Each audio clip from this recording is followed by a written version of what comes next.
Every now and then, you may hear, I have in times past, an interesting phrase. If walls could talk. Well, one night just about, I guess it's more like 5 or 6 weeks ago, this summer in Jerusalem, I found that they could, quite literally. During our stay in Jerusalem, we decided to go to what is called the Sound and Light Show at David's Citadel. It's quite informative, and it had been well recommended. In fact, we had seen it a number of years ago, but hadn't seen it more recently. And it seemed like a rather ideal and productive way for all of us to spend a pleasant summer evening.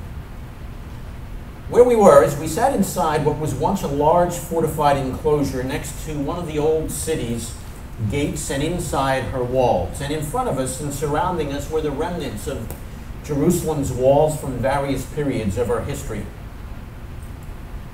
As different scenes flashed on different parts of those walls, the pictures, of course computer and graphically enhanced, would identify for us the time that either the walls were built or would reflect part of the story of that period of time, or would simply recreate part of that story, the building and the history and the destruction of those walls.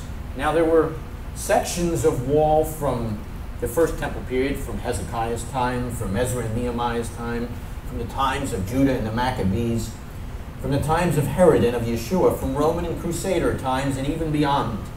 And it was a very moving experience and show. It was riveting as we saw the walls and saw their stories.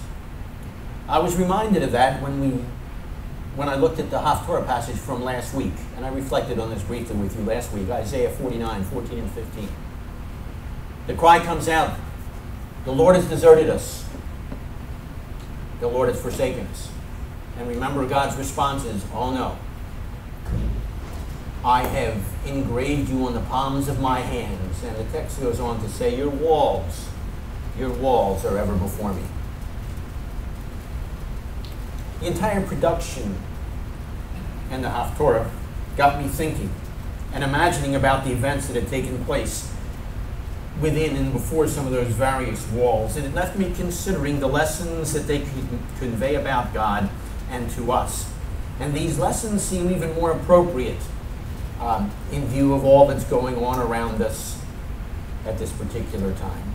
And they seem very appropriate to keep in mind as we're building toward the coming of the new year and the high holidays. So, all that being said, the walls, are at fault for these several sermons. And if you don't like the sermons, or they offend you in some way, don't blame me. Blame the walls of Jerusalem. Now, one of the stories my mind drifted back to on that beautiful Jerusalem night, sitting inside her city walls, was when Hezekiah was king.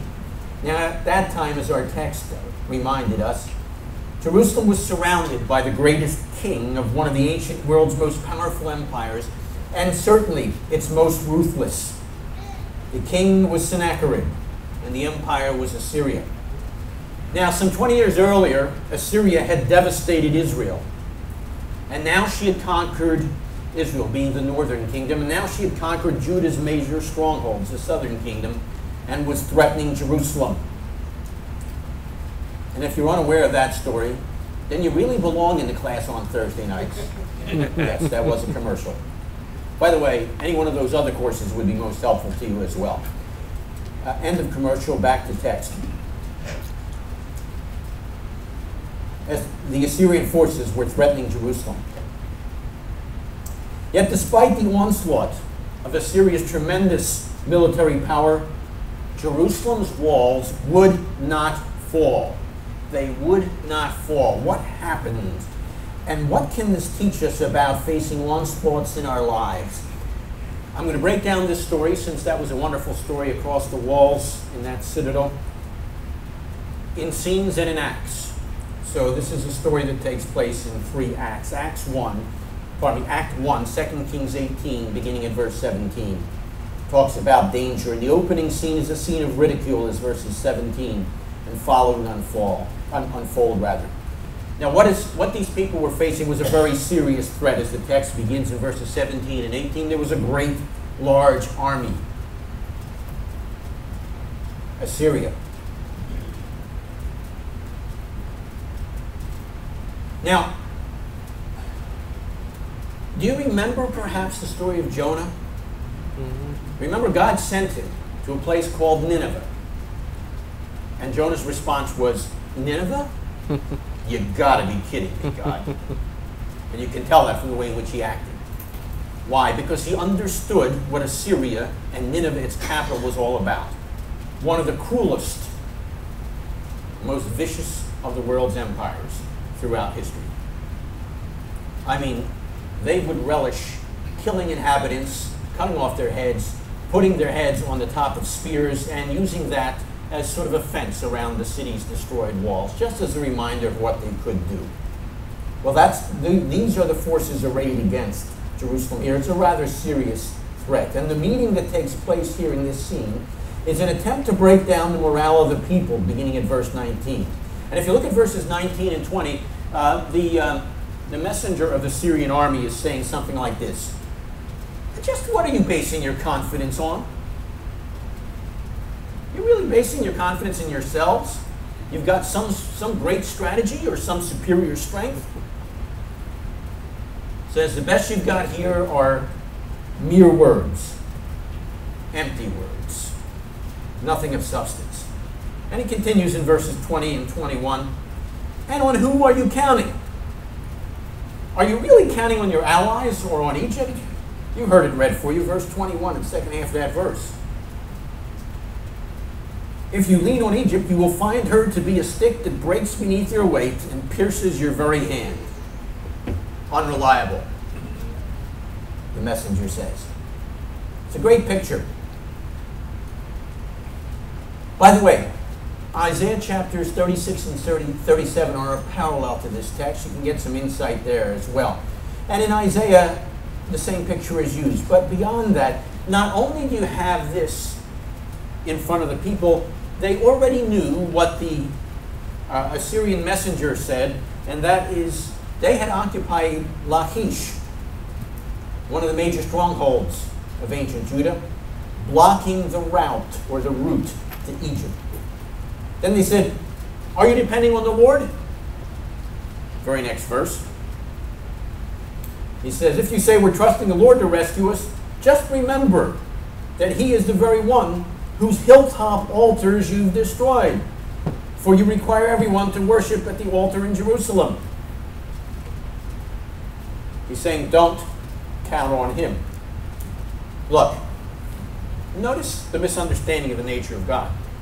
Was it God's altars that the people had destroyed? No. It was the altars of other gods.